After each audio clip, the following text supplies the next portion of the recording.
El mot. Us agrairem que silencieu els telèfons mòbils. Les cadires estan col·locades respectant les mesures de seguretat, així que us preguem que no les mogueu. En acabar la conversa, espereu les indicacions de l'organització per sortir. Moi j'entends bien. Ça marche? D'accord. Perfecte. Bon vespre a tothom. Volia agrair a tothom la vostra presència, sobretot tenint en compte l'hora i amb les circumstàncies que tenim actualment amb els calendaris, amb els horaris, i agrair sobretot a la Melis de Carengal, que hagi tingut la gentilesa d'estar avui amb nosaltres via streaming. És una llàstima. L'any passat la volíem tenir amb nosaltres, però... Ai, és el costum. Oui. En fait, je regrette beaucoup de ne pas être là ce soir. No, si tenim que lamentar nosaltres que no puguis venir. A més, fent una conya una mica delicada, ets l'única francesa que no està venint aquí a Espanya, així que agraïm molt que estigués a casa teva. Mais oui, tous les Français vont à Madrid pour boire, mais moi je suis... En fait, je voulais venir, mais la situation à Paris, elle est très, très, très compliquée et ça s'est beaucoup dégradé. Et il y a eu des nouvelles mesures de sécurité sanitaires qui ont été prises, ce qui fait qu'on ne peut plus du tout bouger. Voilà. Bueno, però ja estem per fi aquí plegats. I primer faig una petita presentació. M'imagino que tots coneixeu de sobre a la Melis, però només indicar-vos que és nascuda a Toulon el 67, que va treballar entre el 91 i el 96 a Edicions Gallimard, al Departament de Literatura Infantil i Juvenil, i que és actualment una de les veus més fortes de la literatura francesa. Té galardons de primera fila per tot el país i el cinema i el teatre s'estan adaptant les seves obres amb una rapidesa tremenda. Aquí, en castellà, tenim la novel·la Nacimiento de un puente, que no està traduïda al català, que es va publicar el 2010 a Anagrama, que és bàsicament és la construcció, la història és la construcció d'un pont i que va quedar finalista pel Premi Goncourt. Després tenim Reparar els vius i Reparar los vivos, que va estar traduïda per Angle i Anagrama el 2014. És un llibre que ha venut 500.000 d'exemplars, que això es diu ràpid, però hi ha que reconèixer, a més s'ha fet una pel·lícula, s'han fet 2 obres de teatre, i bàsicament és la història d'un jove que per un accident li tenen que trasplantar el cor, i té un fotimer de premis també, i aquí va guanyar a més el Premi Llibreter entre nosaltres. Després té un altre llibre que tampoc està traduït, que és un assaig que es diu Lampedusa, que està en castellà està publicat a Anagrama, que és un assaig sobre l'illa de Lampedusa i l'actual vincle que té amb els refugiats i amb tot el problema de refugiats siris, i a part fa una història, diguem, de la illa. I el 2014 va rebre el Premi de l'Acadèmia Francesa pel conjunt de la seva obra. I avui venim a parlar de la novel·la que teníem que parlar l'any passat, Un món a l'abast de la mà, en Angle, o Un mundo al alcance de la mano, en Anagrama, que és bàsicament la història d'uns joves, d'una jove d'entre els 20 i els 27 anys que es posa a estudiar a l'escola primària de pintura de Brussel·les i que estudia l'art de la pintura decorativa i concretament això que no tenim una paraula en castellà per definir-lo, que és el trampantojo, el que en diem en castellà, i que normalment aquí a Catalunya fem servir la paraula artifici o si no fem servir la paraula francesa, el trampoil, que és el que tal. Però que també és curiós perquè m'ha semblat molt interessant que aquí no tinguem una paraula per definir aquest art i ja en parlarem d'això, si és normal, si passa en més cultures, si no passa, però m'ha semblat curiós. I llavors la història va d'això, d'aquesta dona, d'aquesta noia que té uns amics, cada un d'ells agafa una perspectiva del món de l'art i parlarem bàsicament d'això, una mica de l'art i una mica del que passa amb aquests personatges. I jo per començar volia començar a preguntar-te per què una novel·la sobre el trampaloll, el trampantojo o l'artifici, com li vulguem dir. D'abord parce que, d'abord je voudrais exprimer que je suis très, très heureuse de participer à ce festival et que j'espère vraiment que je pourrai revenir en chair et en os une prochaine fois. Merci beaucoup de cette invitation. Alors oui, c'est un livre sur une jeune femme Paula Karst qui apprend à peindre le trompe-l'œil. Pour moi, c'était une façon de poser la question, c'est quoi inventer? Elle, son art, ce qu'elle apprend à faire, c'est à reproduire les matériaux qui composent le monde, les marbres, les pierres, les différentes surfaces de bois, et elle reproduit les matières du monde. Ça va? Sí, sí, molt bé. T'escoltem, t'escoltem. Donc je peux. Ah oui, mais on est en simultané, donc je peux parler tranquillement, c'est ça? Ouais. Sí, sí, clar. Ouais. Alors en fait, pour moi, c'était une façon d'abord de m'intéresser à qu'est-ce que ça veut dire inventer quelque chose. C'est quoi inventer? Parce que Paula, elle refait ce qui existe déjà. Elle reproduit les lignes qui sont les lignes des marbres, les veines des bois, les écailles de tortue. Elle recompose tout le paysage, toutes les matières qui composent le monde. Et moi, ce qui m'intéressait beaucoup dans cette histoire-là, c'était d'interroger déjà un rapport à la fiction. C'est quoi la fiction? C'est quoi l'illusion? Et puis de passer à travers, de créer un personnage qui puisse, par ses gestes, par son rapport aux matériaux, par son regard, exprimer ce que c'est que la création. Et que aussi que pour créer quelque chose, on doit parfois, on doit le connaître. Donc c'était aussi établir un rapport entre la création et la connaissance. Paula, pour qu'elle puisse peindre les marbres, eh ben, il faut qu'elle aille dans une carrière de pierre. Pour qu'elle puisse peindre les bois, il faut qu'elle fasse histoire avec la forêt. Et pour moi, c'était important de parler d'elle parce que c'était un peu comme si je parlais aussi du travail d'écrivain, du travail de l'écriture et surtout de l'écrivain de fiction. Voilà, alors c'est un personnage de fiction totale, mais elle prend en charge beaucoup de questions que je me posais moi par rapport à la création, au roman et à la création de l'illusion. De fet, a part de la Paula, hi ha dos personatges més, cada un dels quals, diguem, són 3 estudiants de pintura i cada un dels quals agafa un camí diferent dintre de la pintura, no? De l'art. La Paula, diguem, seria aquella que en fer l'art del trampantojo, diguem, comença a copiar, té una concepció de l'art com a còpia, després està un amic d'ella que acaba abandonant l'art de la còpia i vol fer art pur, vol transcendir la realitat, per així dir-ho, i després hi ha un tercer personatge, una tercera dona, que, diguem, representa el personatge que no aconsegueix ser artista, accepta que no té talent i es dedica, diguem, com a la part econòmica del negoci, per així dir-ho. M'agradaria, si podries repassar, diguem, aquestes 3 formes de concebre l'art i vincular-lo amb els teus llibres, diguem, no? Amb quines de les 3 persones, evidentment la tercera la descartem, però amb quin dels personatges te sents més identificada quan escrius? Oui, les deux. La seconde. Alors, moi, je me sens très proche de Paula, en fait. C'est elle qui me représente un peu dans ce livre. Ce qui était important, c'est que Paula, ce que je voulais écrire, c'était pas un livre sur la peinture comme l'art, le grand art de peindre. C'était de m'intéresser à une pratique mineure, méprisée, un peu dépréciée, qui est la peinture en décor, le trompe-l'œil.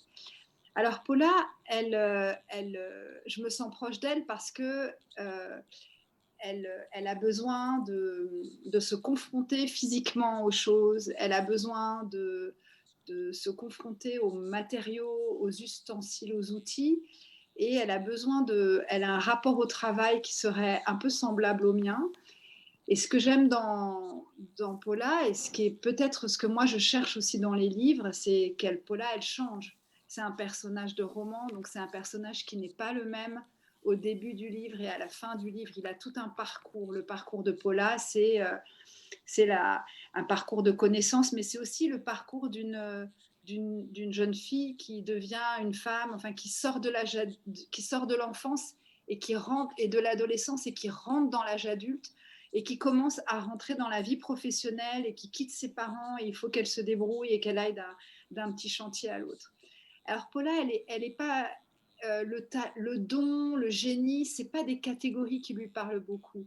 Jonas, le jeune homme qui vit avec elle et qui est son colocataire au début, lui, c'est le peintre génial. Et lui, il veut pas rester que un peintre en décor, un décorateur, quelqu'un qui fait des décors de théâtre. Lui, il veut être un artiste. Et en fait, il veut inventer, c'est-à-dire il veut lui-même être l'inventeur. Paula, elle est dans une position, je trouve, qui est plus modeste, mais qui est plus intéressante, parce que Paula, elle va peindre à partir de tout ce qu'elle connaît, de tout ce qu'elle va croiser. Et moi, je crois que dans la vie, on invente des choses, mais on invente une manière de les rebrasser, de les recomposer. Mais je crois que, comme Paula, moi, j'ai écrit à partir des autres auteurs, à partir de la littérature, on écrit à partir des livres que l'on a lus. Mais Jonas, lui, voilà, lui, c'est un artiste, et il se détache peu à peu de ce que Paula a acquis comme technique, et lui, il s'émancipe de la technique. Et moi, je trouve je me sens proche de lui pour ça. C'est-à-dire que pour lui, il ne s'agit pas seulement de savoir refaire, il faut inventer. Et ça, voilà, c'est un personnage pour moi qui est assez idéal, qui porte un peu cet idéal d'invention, cette ambition aussi. Paula, elle est là où elle devient vraiment ambitieuse, c'est quand elle arrive dans les facsimilés de la grotte de Lascaux, et elle devient une peintre un peu comme étaient les peintres du Paléolithique.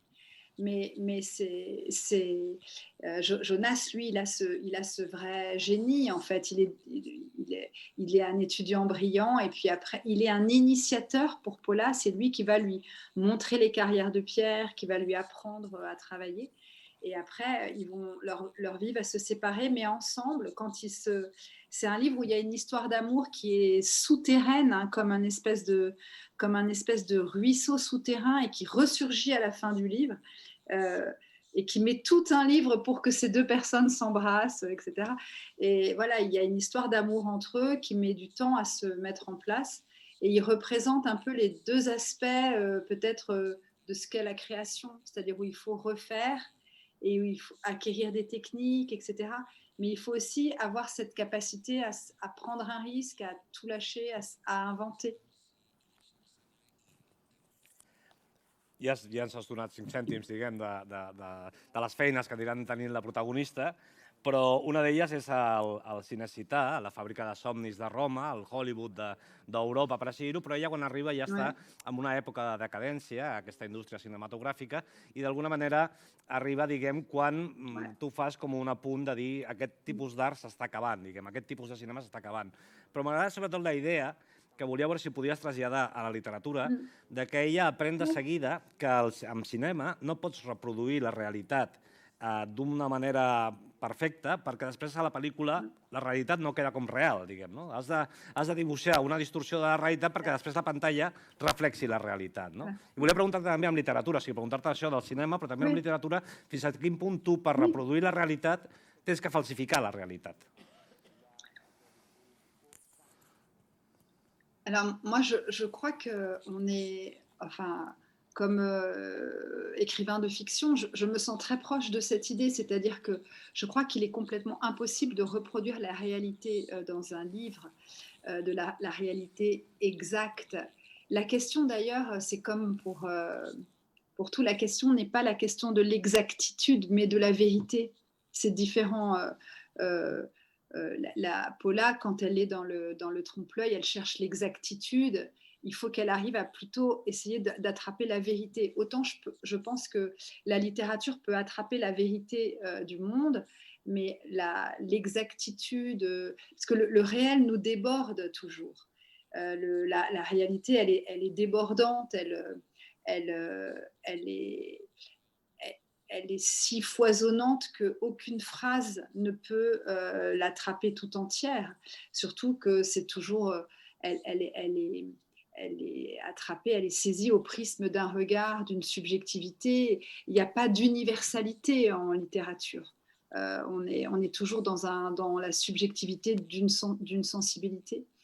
Et moi, je crois que moi j'aime beaucoup écrire des livres qui se confrontent à la réalité, qui sont très proches de la réalité, qui sont si proches de la réalité que parfois on pourrait les croire même assez comme ils ont une part de documentaire, par exemple, dans Réparer les vivants.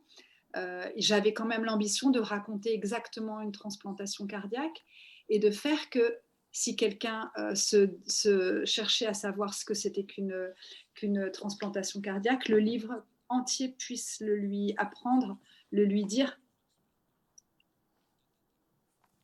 També el llibre, diguem, després fa el segon treball d'ella, que és anar a reproduir els dibuixos de les coves prehistòriques de les Coques, i, diguem, ella ja té que fer com una reproducció d'una reproducció, perquè per reproduir aquestes pintures rupestres que, diguem, volen fer una rèplica de la cova perquè la gent, els turistes, no desgastin les originals, ella, per fer aquesta còpia, té que fer, li donen una còpia de la qual té que fer una còpia, ella, diguem, no? O sigui, no pot fer la còpia a partir dels dibuixos reals, sinó que té que basar-se en una altra còpia. Llavors, aquesta idea de la còpia m'ha semblat molt interessant, i a part també volia preguntar-te per la teva obsessió per la prehistòria, perquè jo tinc entès que aquest llibre en un principi anava a ser una novel·la sobre la prehistòria i sobre l'art narratiu a la prehistòria, i ha acabat convertir-se en una novel·la sobre Traspantojo.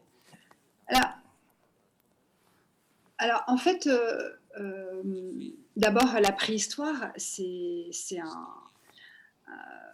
un temps du monde et un temps de l'humanité qui, moi, me fascine beaucoup, comme beaucoup de gens, parce que c'est un temps qui a effacé, c'est un temps qui a disparu, donc c'est aussi un temps qui est très propice à l'imagination, à la mythographie, et j'ai une grande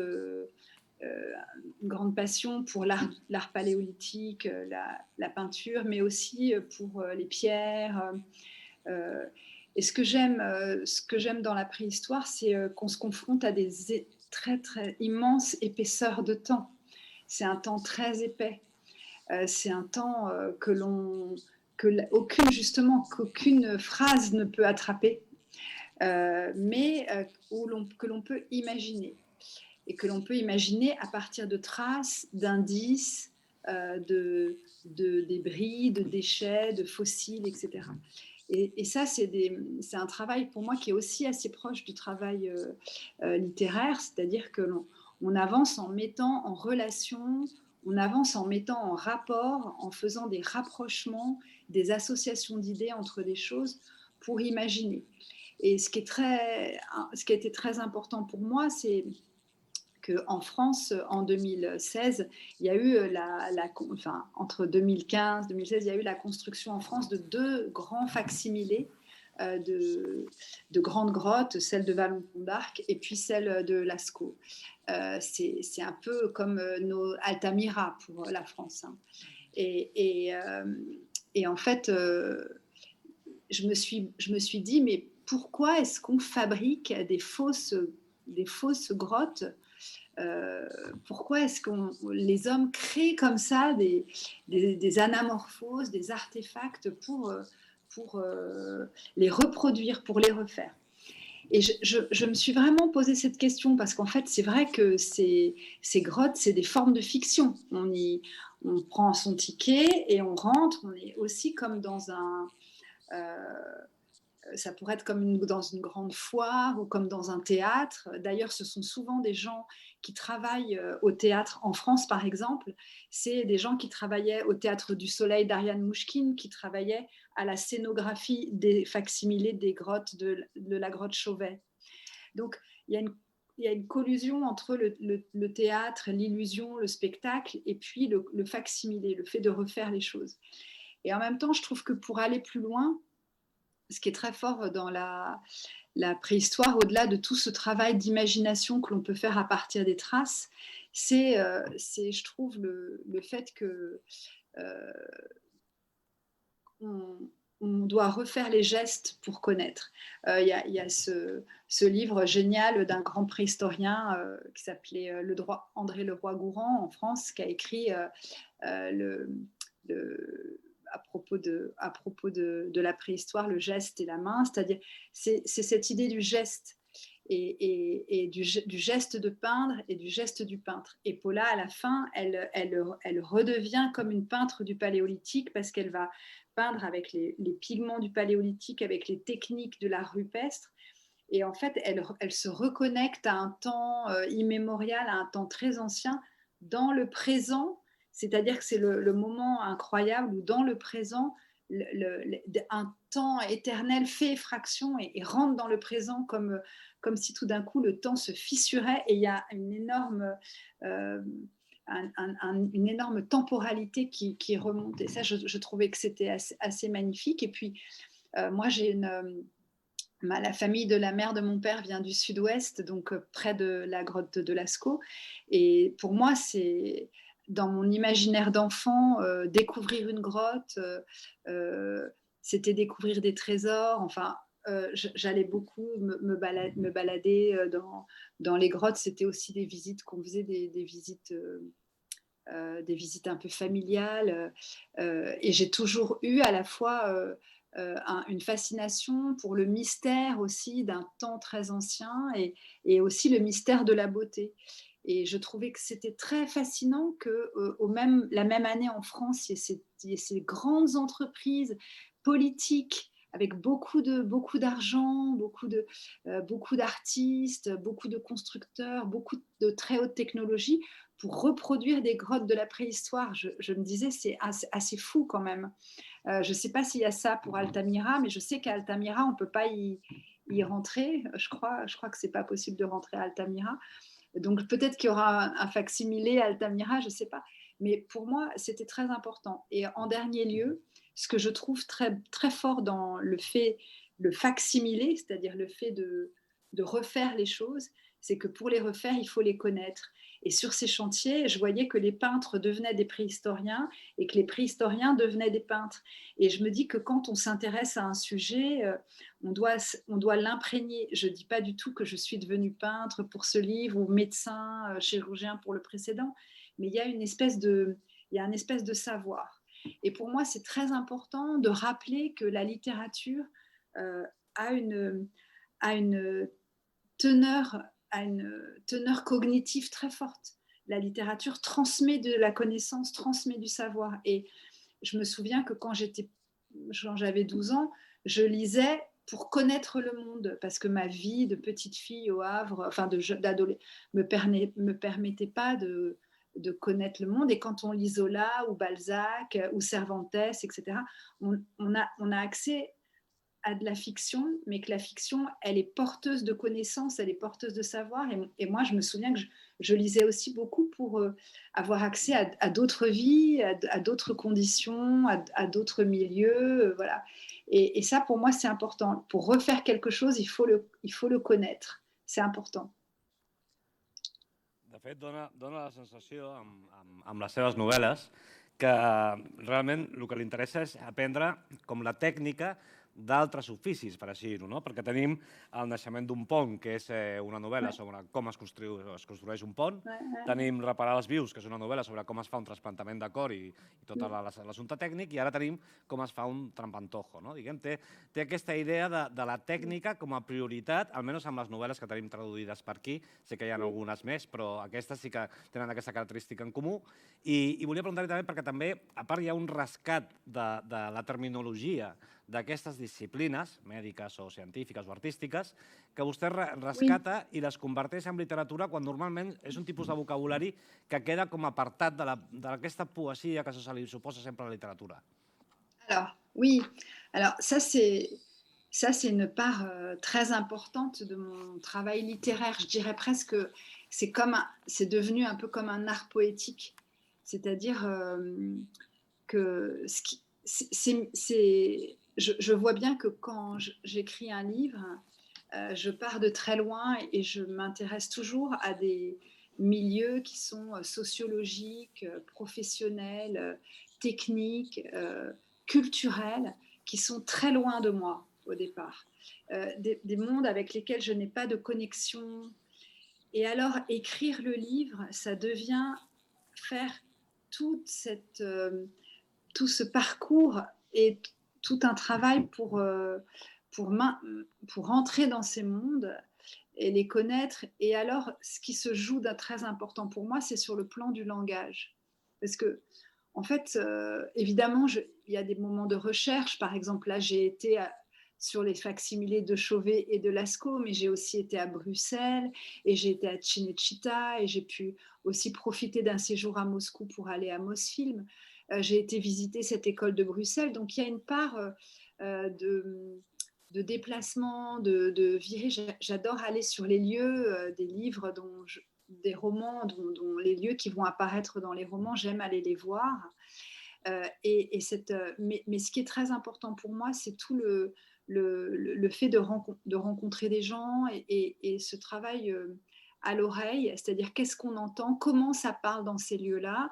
Et je suis souvent, en tout cas dans ces 3 romans, Naissance d'un pont, Réparer les vivants et Un monde à portée de main, j'ai eu le sentiment de vivre, mais vraiment de manière très intense et très émerveillée, je dois dire. J'ai eu le sentiment de vivre des formes d'initiation à mon propre français. C'est-à-dire que je rentrais dans des mondes inconnus avec le roman comme cheval de Troie d'une certaine manière, et j'allais pouvoir être initiée à mon propre français, et notamment en faisant un travail qui consiste à réactiver des lexiques qui sont auxquels le grand roman français ne donne pas de dignité littéraire, c'est-à-dire les vocabulaires utilitaires, le vocabulaire technique, des mots qu'on considère comme étant un peu méprisables et qui n'ont pas le droit de siéger dans le roman, qui sont indignes de littérature. Ils ne sont pas dans la haute langue, ils sont un peu dans le fond de la langue, hein, on dirait les bas morceaux, les bas morceaux de la langue. Et moi, je vais les chercher et je les réinjecte dans le roman et j'essaye de les réactiver. Et je le fais de manière assez émerveillée parce que, surtout, alors, je l'ai beaucoup fait pour les langues professionnelles, notamment pour le pont ou pour la langue médicale dans Réparer les vivants. D'abord parce que j'avais le souci d'être loyale et d'être juste par rapport à mon sujet. Mais j'ai un vrai intérêt aussi pour connaître ces mots. Et je trouve que dans une phrase romanesque, un mot qui vient d'ailleurs, qui est comme étranger, et justement, c'est comme une opération de greffe, c'est comme une opération de transplantation. Et je trouve que ça donne à la phrase un grain, une texture et une épaisseur de langue que je trouve très, très belle souvent. Et aussi, dans Un monde à portée de main, j'ai radicalisé ce geste, c'est-à-dire que j'ai les noms des marbres, les noms des bois, les noms des peintures, les noms des pigments, les noms des pinceaux, tout ça pour moi, c'était merveilleux. C'était merveilleux aussi parce que je crois que c'était très politique. C'est-à-dire que la précision, le détail, pour moi, avait une force politique très forte et qui était ma manière de résister à une espèce de standardisation de la langue et du langage. Et je crois que la littérature, c'est l'un des derniers endroits, c'est l'un des derniers espaces où l'on peut prendre le temps de dire que le rouge carmin, c'est pas le même que le rouge andrinople et que ce n'est pas le même que le rouge rabattu et que ce n'est pas le même que le rouge orange et que ce n'est pas, vous voyez, et pour moi dire que les choses ne se ressemblent pas, c'est des opérations de nomination, de spécification, etc., qui sont super importantes pour moi. Il y a du merveilleux, mais il y a aussi de la résistance. Il y a l'idée que on pourrait tout à fait dire rouge, sauf que dans la réalité, justement, c'est pas les mêmes rouges, et que la littérature sert à dire le presque même, le pas tout à fait pareil, le ressemblant, etc. Et moi, ça, j'écris aussi pour dire ça, pour dire que le monde, le détail du monde, que la littérature, ça peut être le nuancier de la réalité. Et que du coup, l'enjeu de précision, bah, il passe par un travail aussi assez important d'observation, du regard, d'écoute, de documentation, etc. Mais moi, ça me passionne. Et je sais que il y a, dans ce livre-là, qui est un livre sur la peinture, il y a beaucoup de détails, notamment sur les couleurs. Mais chacun peut faire l'expérience. Vous regardez le nombre de verres qu'il y a, de pigments de verre. Il y en a peut-être plus d'une centaine. Ça se joue à rien. Mais la littérature, elle existe aussi pour dire pour dire qu'il y a des centaines de verres, que c'est un espace politique pour dire que les choses ne se ressemblent pas et alors qu'on est dans un monde où, où il y a de l'uniformisation, où il y a de la standardisation, où il y a de la novlangue, où il faut parler vite, il ne faut pas prendre le temps. Et moi, j'adore la description parce que la description, c'est installer la durée dans l'écriture, la durée dans la littérature, et une durée qui, pour moi, est vraiment une résistance. Jo aprofito perquè la gent sàpiga que d'aquí una estoneta començarà el torn de preguntes, si voleu anar pensant.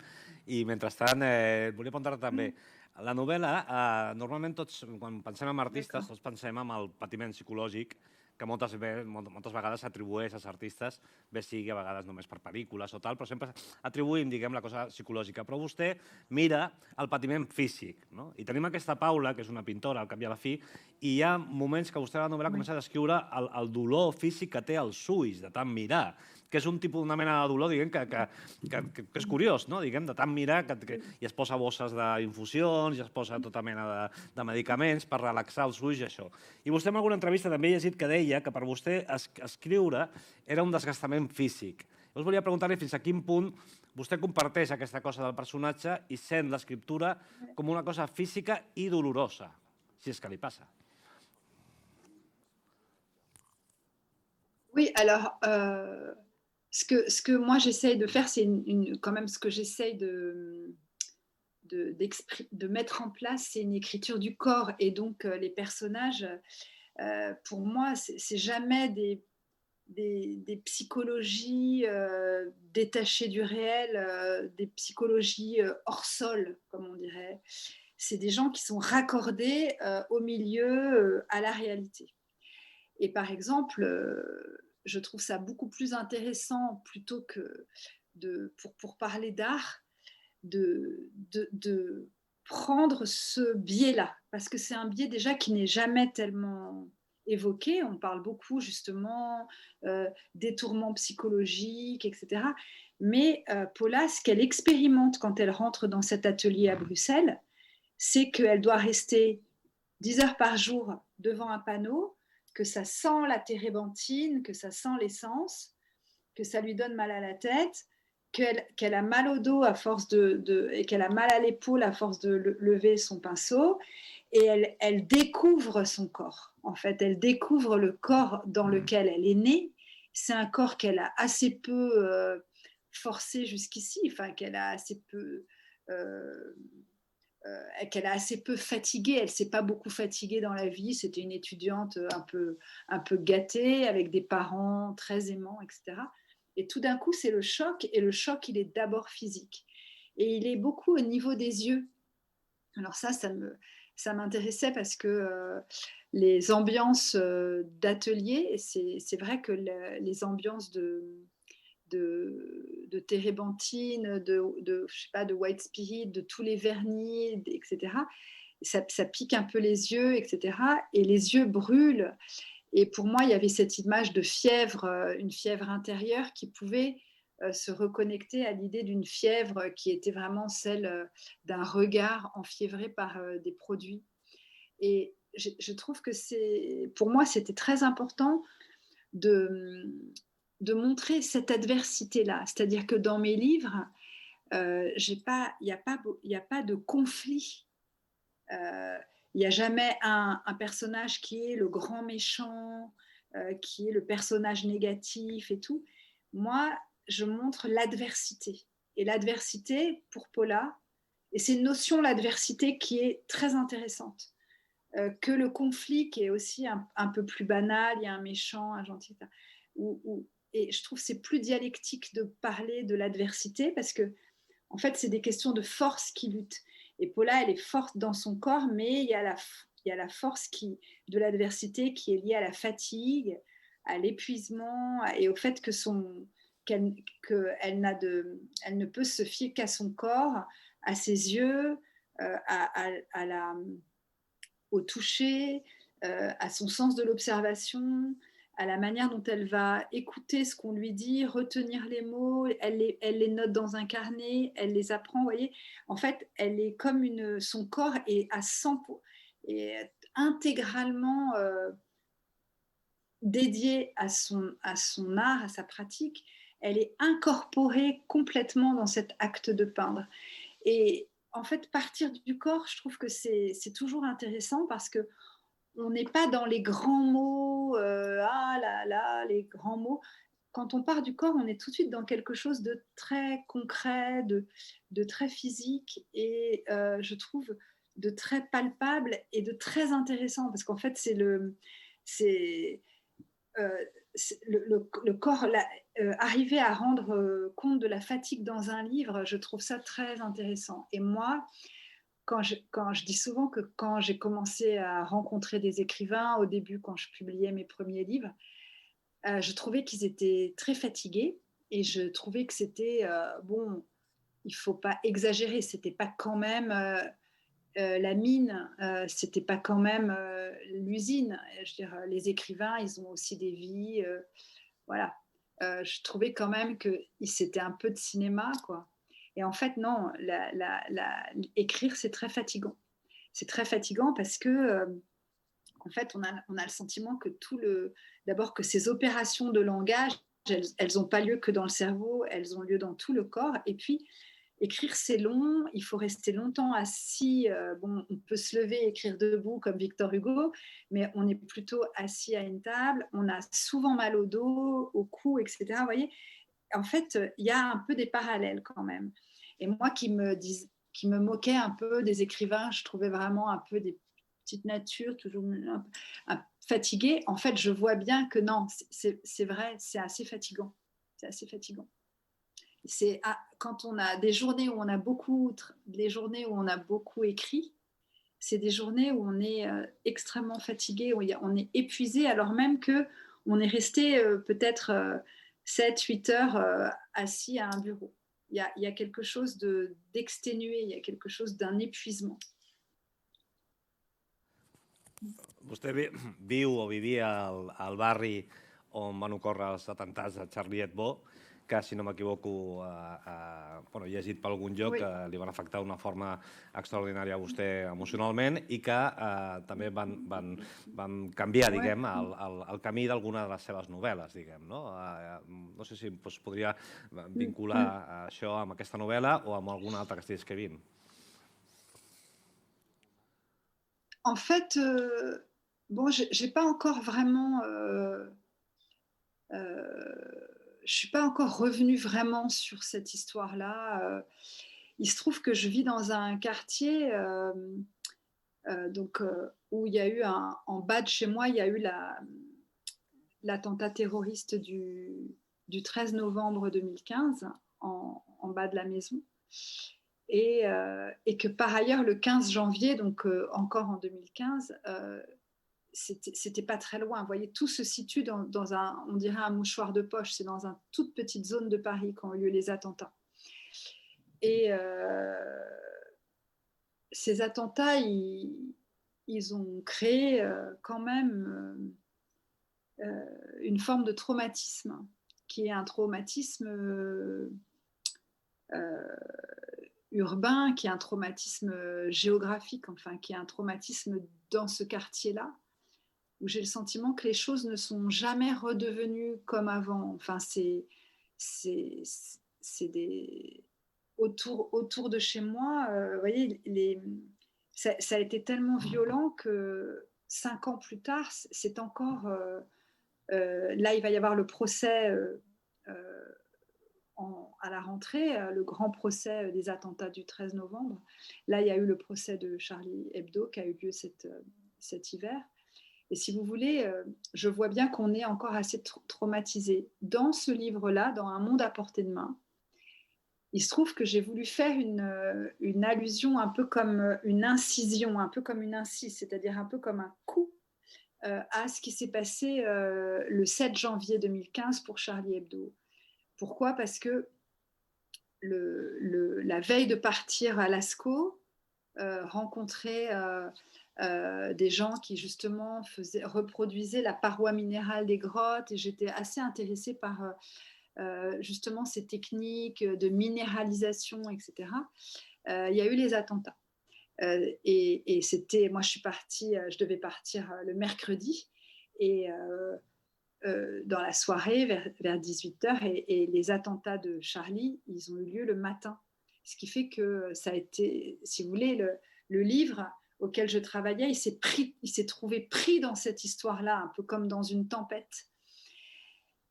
Et du coup, j'ai pas pu faire autrement quand même que d'en parler à la fin, dans la mesure où les personnages du livre sont des gens qui créent des images, que c'est un livre aussi sur la puissance de l'image et la manière dont l'image, l'illusion rentre en concurrence avec la réalité, où il y a toute une espèce d'archéologie de l'image qui est mise en place surtout pour Lascaux, et toutes ces notions de un peu on dit aujourd'hui que voilà, par exemple, que l'époque qui est la nôtre, et peut-être plus encore après l'époque du Covid et puis le confinement, ça a été le temps de l'image. Les gens ont été sur les écrans tout le temps, etc., comme on est là. Et si vous voulez, c'est vrai que Paula, Karst,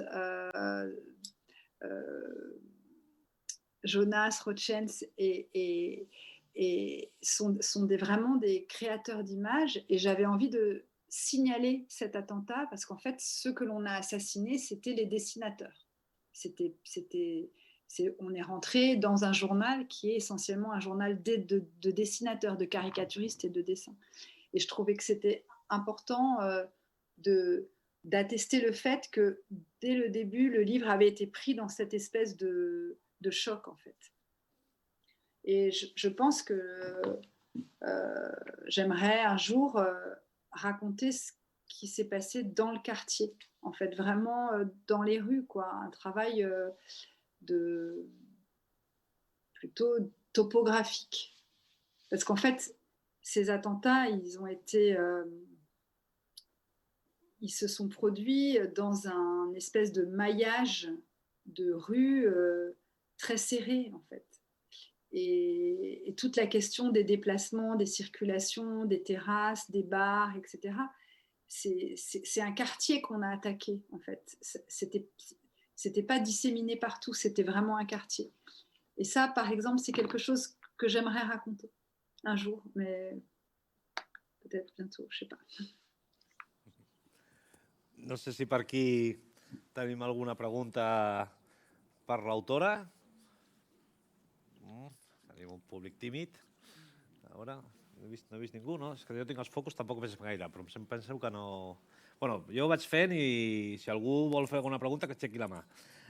Mentrestant, jo li volia preguntar també, ara hem parlat de la Covid, però vostè té aquest assaig, que es diu Lampedusa, no?, que parla dels refugiats, bàsicament, i ara volia aprofitar, diguem, aquest assaig també per fer una petita reflexió sobre tot el que està passant amb la Covid envers els refugiats, no? Perquè s'està parlant molt que inclús Europa està aprofitant tota aquesta situació per reforçar les fronteres exteriors, es aprofita que ningú està pensant en els refugiats ara mateix. Diguem, el Covid ha deixat de banda això i Europa, diguem, està actuant potser després diem que el tram i tal, però aquí també estem fent la bona, per així dir-ho, no? No sé si volia aprofitar que la tenim aquí, que ha fet vostè aquest assaig, per recordar-nos una mica els refugiats i la seva perspectiva del tema. Oui. Moi, si vous voulez, je vois que avec la pandémie, on a trouvé aussi un bon moyen de refaire des murs, enfin de refaire des frontières et de retrouver de l'étanchéité entre les différents pays. Moi, je crois que c'est une situation qui est devenue de plus en plus dure pour les réfugiés, de plus en plus dure, et aussi que c'est des gens qui sont de plus en plus abandonnés en fait par les politiques, c'est-à-dire que non seulement la politique européenne de restriction, de contrôle des migrations est extrêmement dure avec ces populations, mais en plus, durant la pandémie, c'est des gens qui ont été doublement abandonnés parce qu'ils ont été aussi... il y a des tas de gens qui ne pouvaient pas être confinés, par exemple, enfin, vous voyez, qui ont été extrêmement... il y avait comme une espèce de double peine, quoi. Non seulement c'est des êtres qui sont fragilisés, qui sont rendus vulnérables par la situation qui est la leur, mais en plus, ils étaient doublement vulnérables avec la pandémie, et avec l'idée que, justement, avec la pandémie, justement, l'Europe avait trouvé un bon moyen un bon prétexte aussi pour justement boucler toutes les frontières en permanence. Et, bon, moi, je trouve que voilà, ma position, elle n'a pas changé. Hein. Je trouve que c'est sinistre, c'est un peu une honte pour l'Europe. Parce que, si vous voulez, ce que j'essayais d'écrire dans Lampedusa, c'est que, pour moi, je sais que c'est difficile, parce qu'en fait, la position que l'on a par rapport aux êtres, aux réfugiés, c'est une incapacité à les reconnaître comme faisant partie d'un monde commun.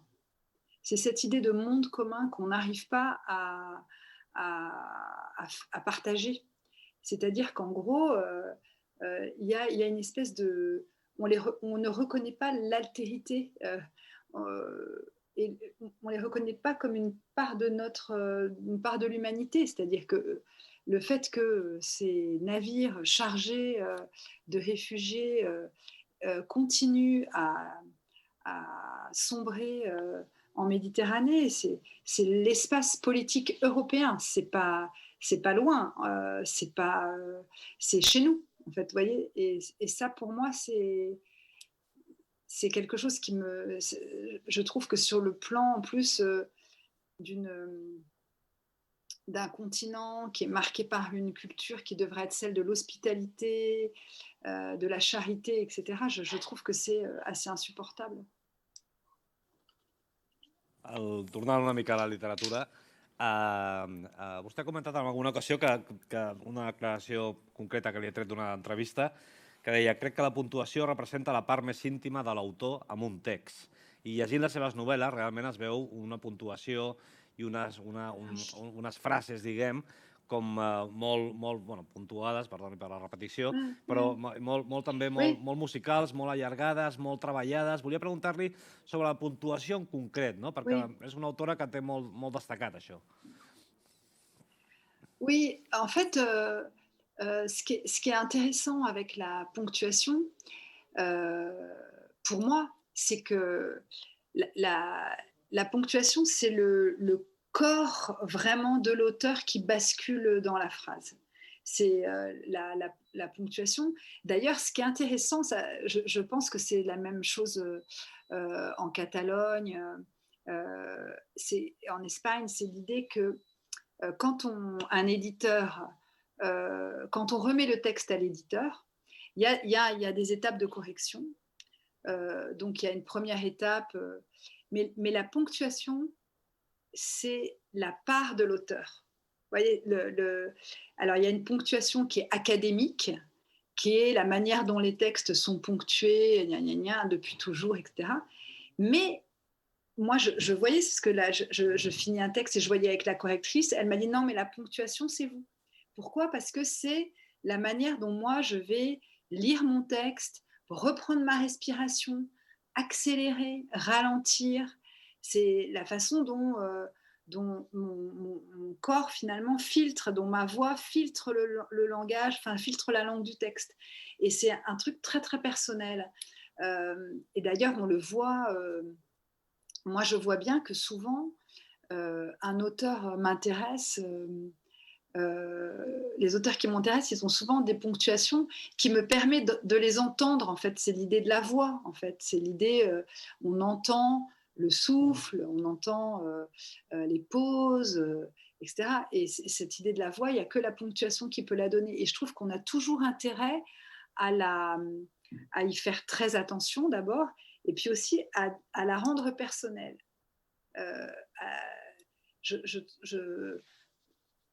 Parce que sinon, c'est pareil, ça uniformise, il faut toujours mettre des machins, des points, etc. Moi, je sais que j'ai une ponctuation qui est du strict point de vue du code typographique, etc., par moment, qui n'est pas tellement dans les clous. Et la correctrice, elle me dit, bon, ça, on ne peut pas le faire, etc. Et en fait, je dis, bah si, on va lire et tout ça, et ça passe. Et pour moi, c'est très, très important. Et j'y accorde une attention extrêmement forte, un peu comme si j'étais dans la musique. Enfin, pour moi, il s'agit quand même de faire entendre une voix, un rythme. C'est très, très important. Pues jo, si no hi ha ningú que li vulgui fer una pregunta concreta, crec que ha arribat el punt que et donem les gràcies per la teva presència aquí. Bon. A veure si algun cop... C'est moi qui vous remercie. Merci beaucoup. Merci de votre accueil et merci de votre lecture. Esperem que algun cop et puguem tenir aquí físicament, que puguem parlar... J'aimerais beaucoup venir, vraiment, j'aimerais beaucoup venir. Peut-être une année, bon, on va bientôt sortir quand même de cette histoire. Ici, ça se passe très très mal. Hier, il y a eu 40 000 nouveaux cas et presque 1000 morts en France, ce qui est de nouveau les courbes remontent, mais ça va de toute façon s'arrêter et on pourra revoyager et retourner en Catalogne. Voilà. Tindrem el bitllet per tu, el primer que tindrem. Merci. Merci beaucoup. Merci de votre attention. Merci. Merci beaucoup.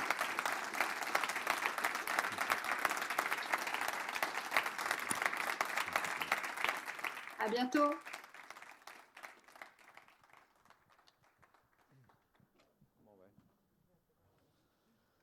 Gràcies. Unes